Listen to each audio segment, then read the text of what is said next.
Voilà 10 semaines que ces agents mènent diverses actions pour obtenir l'ouverture de négociations, notamment sur les salaires. Après la grève, ils jouent maintenant les Robins des Bois en mettant des compteurs en gratuité. Pascal Félix, Valérie Mathieu. Et je pense...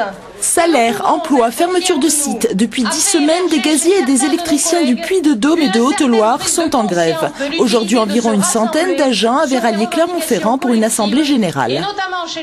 Nos revendications portent sur une augmentation donc de tout le monde de 5%. Et localement, donc, ce sont des questions donc, de services publics de proximité, ce sont des questions d'emploi, ce sont des questions de conditions de travail qui sont en cours de négociation. En prévision des vacances d'été, les grévistes veulent faire évoluer leur stratégie. Grève du zèle, non remise des bons d'intervention, mais surtout des actions à la Robin des Bois, c'est-à-dire la mise en gratuité de bâtiments publics ou de particuliers en difficulté. De premiers compteurs ont déjà été, modifiés.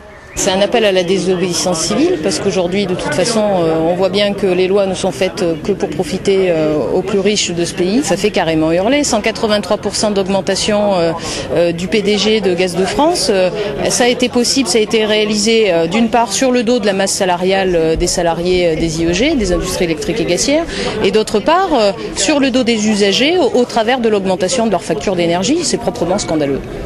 Au niveau local, de premières négociations ont débuté. Mais les grévistes ne veulent pas que la pression retombe. Ils prennent déjà des forces pour de nouvelles actions pour la rentrée de septembre.